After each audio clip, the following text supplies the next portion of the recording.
Unibet Horse Race Betting Operator of the Year handicap. And away well was Bon Boy in the noseband, sent forward by Tom Marquand as they race through the first furlong. Tracked by Hopeman Harbour, and then on the inside is Hasif a little bit keenly. A little wider out of these is Asdaa in the purple with the black cap. Just inside Asdaa is Faithful Spirit now as Bon Boy continues to take them along. Cladder Duff, the well-back Cladder Duff in the yellow with the white sleeves in the midfield. Then Hasif just behind Hopeman Harbour on the inside, 6 o'clock Swill. Out the back, Dynakite just behind De Vega's Kick. Requidam is the back marker. Abstract well off the pace as well.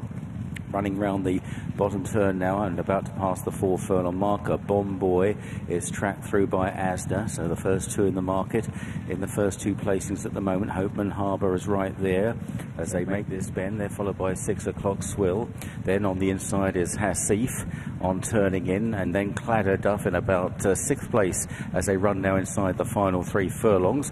And down the home straight is Bon Boy, Asdaa, Faithful Spirit coming with a run just behind these. Then Hopeman Harbour, then Hasif, 6 o'clock Swill. Cladder Duff being asked a question from De Vega's Kid. Bon Boy still the one to cash. Asdaa wearing away at the leader on the near side though. Asdaa is getting there, but time is running out. Just a furlong now. Bon Boy from Asdaa, and Asdaa is getting on top now. And it's Asdaa that goes on from Bon Boy in second and racing up towards the line. Asdaa will follow up that Newcastle success. For second, Hopeman Harbour fighting it out with, on the far side, Razif. And then came Bon Boy and running on down the outside, De Vega's Kid.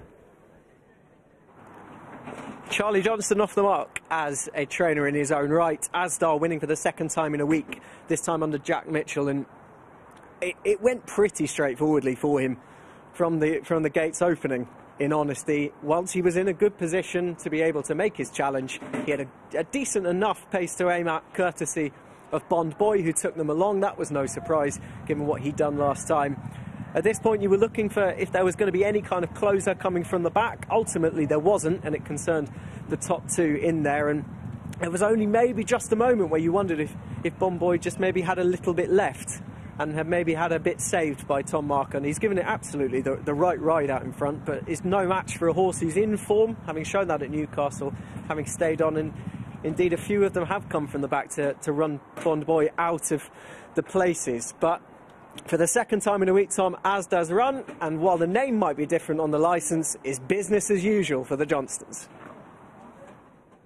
Yeah, isn't it just? Nice performance from the winner. I mean, it was comfortable, Rachel, wasn't it? And Jack Mitchell, the winner for him. They couldn't really be spoiled. There wasn't much between Asdaa and Bon Boy in the betting. A bit between them at the finish, though. Comfortable the whole way, Rachel? The only time I wasn't was he didn't break as well as I thought he would, because he just sort of ended up mid-div, whereas he absolutely pinged the lids last time out, albeit in a 6-runner field, so a little bit easier to sort of bully your way through. Bon Boy, at this point, I was just getting a little bit nervous as he was just tracking across. Tom was able to get a very good position with him. As you just saw, Hasif had to take off heels as everybody was sort of concertining to the inside, but Jack Mitchell didn't panic on the eventual winner. He just switched him to the outside, and by the time they got to the turn, he was in a very comfortable position just off the flank of his sort of joint favourite mate and Bon Boy. It's going along very nicely at this point is Asdaa. The cheek pieces going back on it has clearly helped, and knows what he's won them before. But he just tracked through that race really comfortably. And no, I don't suppose going back up to 10 is going to be an issue either, the way he's gone through that necessarily. No, not at all. I mean, because he settles, it's not like he pulls and reefs, and the mile is sort of behaviourally the extent of what he can get. He's just a very game horse, and that was the one thing. He was game from the front last time. He kept plugging on. He doesn't do anything quick, which is why a lot of his really good form is at stiffer track. So this might have been the sharp end for him. And I mean, you get here, you got 2 furlongs to go, and Jack only just begins to go for him. Feel bad for him, because Jack was one of the very few jockeys who desperately tried to learn the backhand position and train himself to do it. But guess what? It's a new day. Doesn't matter. But you just sort of, at this point, you're just going, a 7 times winner, first and 0 for 12 maiden. Who wants to win it more? I'm not saying Bon Boy doesn't want to win it, but Asda's got the T-shirt many times over. Apparently it's windy at Kempton. And we might see him again on Saturday, back here, over a mile. under a penalty. Claddock Duff didn't really travel into the race all that well, did he? No, I mean, he did for the first 4 furlongs. Unfortunately, it was a mile-long race and just sort of petered out of it. I mean, looked fit enough, but I mean, this was also a bit of a shot in the dark off of 3 really poor runs. I'm actually surprised the handicapper gave him a mark after the runs that he's had. And that's why I said I thought 60 was a bit steep.